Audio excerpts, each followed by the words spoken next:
السلام علیکم۔ آج کے اس تفصیلی جائزے میں ہم نبوت سے پہلے کے کچھ اہم واقعات اور وحی کے بالکل شروع کے لمحات پر بات کر رہے ہیں۔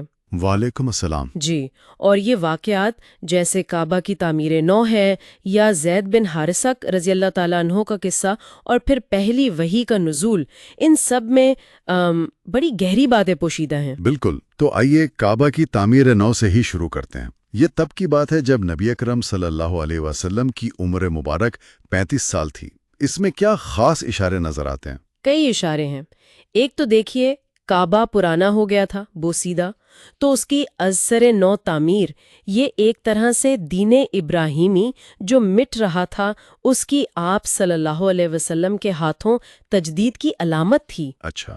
اور پھر یہ کہ بنیادیں تو وہی پرانی حضرت ابراہیم علیہ السلام والی رہیں، مگر عمارت نہیں بنی، یعنی عقیدہ توحید وہ تو وہی رہے گا، مگر شریعت جو قوانین ہیں وہ نئے ہوں گے۔ اور وہ ہجر اسود کو رکھنے کا تنازع، وہ تو بہت مشہور ہے۔ آپ نے جس طرح اسے حل کیا، تمام بکھرے ہوئے قبائل کو اسلام کے ایک جھنڈے تلے جمع کریں گے۔ صحیح، مطلب وہ کپڑے پہ رکھ کر سب سرداروں سے اٹھوانا۔ جی، اسی نے تو آپ کی حکمت اور سب قبیلوں میں آپ کی جو حیثیت تھی اسے واضح کر دیا۔ ایک اور بات بھی تھی شاید کہ کعبہ کا سائز تھوڑا چھوٹا رہ گیا تھا۔ ہاں، وہ وسائل کی کمی کی وجہ سے ہوا۔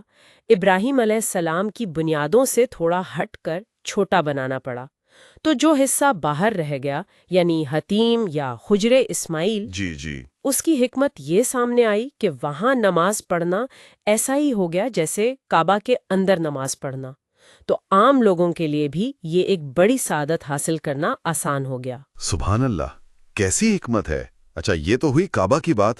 ایک اور بڑا دل کو چھو لینے والا واقعہ زید بن حارثہ رضی اللہ عنہ کا ہے۔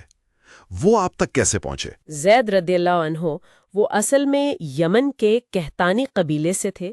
بچپن میں انہیں اغوا کر لیا گیا تھا۔ اوہ، جی، اور پھر مکہ کے قریب اوکاس کا جو میلہ لگتا تھا وہاں غلام بنا کر بیچ دیے گئے۔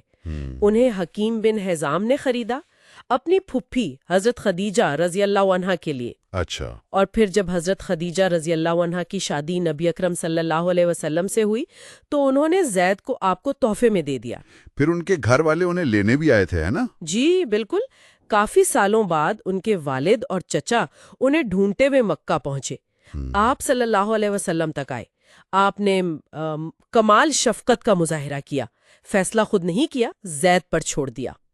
اور زید جو اب جوان ہو چکے تھے، انہوں نے کیا کہا؟ انہوں نے فوراً کہا، میں آپ پر کسی کو کیسے ترجیح دوں؟ آپ تو میرے لیے باپ اور چچا دونوں کی جگہ ہیں۔ یہ نبی اکرم صلی اللہ علیہ وسلم کی محبت اور شفقت کا اثر تھا۔ کمال ہے، یہ تو غیر معمولی بات ہے۔ بالکل، اور اس پر آپ صلی اللہ علیہ وسلم اتنے خوش ہوئے کہ فوراً وہیں سب کے سامنے زید کو آزاد کیا اور اپنا بیٹا بنانے کا اعلان کر دیا۔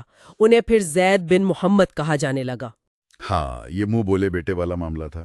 جی، جو بعد میں پھر سورۃ الاحزاب کی آیت نازل ہوئی تو یہ رسم ختم ہوئی اور حکم آیا کہ انہیں ان کے والد کے نام سے پکارا جائے، تو وہ واپس زید بن حارثہ کہلائے۔ اور یہ بھی ایک منفرد بات ہے کہ وہ واحد صحابی ہیں جن کا نام قرآن میں آیا ہے۔ سبحان اللہ۔ اچھا، اب وحی کے آغاز کی طرف آتے ہیں۔ نبوت ملنے سے کچھ پہلے آپ صلی اللہ علیہ وسلم نے غار حرا میں تنہائی اختیار کر لی تھی، عبادت کرتے تھے۔ یہ کیا پس منظر تھا؟ یہ ایک طرح کی روحانی تیاری تھی۔ آپ صلی اللہ علیہ وسلم کو آنے والے عظیم کام کے لیے تیار کیا جا رہا تھا۔ آپ کو سچے خواب نظر آنے لگے تھے جو بالکل صبح کی روشنی کی طرح سچ ثابت ہوتے۔ ہاں، اور پتھروں کے سلام کرنے کا بھی ذکر ملتا ہے۔ جی، یہ بھی اسی سلسلے کی کڑی تھی۔ گویا کائنات آپ کے استقبال کی تیاری کر رہی تھی۔ یہ تقریباً 6 مہینے تک یہ سلسلہ چلتا رہا۔ پھر رمضان کی وہ رات آئی، شب قدر، جب آپ صلی اللہ علیہ وسلم غار حرا میں ہی تھے۔ جبرائیل علیہ السلام تشریف لائے۔ جی، اور انہوں نے آتے ہی کہا اقرا، یعنی پڑھو۔ آپ صلی اللہ علیہ وسلم نے فرمایا، ما انا بقارئ، میں تو پڑھا ہوا نہیں ہوں۔ یہ آپ کا جواب تھا۔ پھر کیا ہوا؟ تو جبرائیل علیہ السلام نے آپ کو پکڑا اور 3 بار زور سے بھینچا، ہر بار چھوڑ کر کہا پڑھو، اور آپ نے وہی جواب دیا۔ یہ بھینچنا شاید اس وحی کے بوجھ اور اس کی ذمہ داری کی شدت کا احساس دلانا تھا۔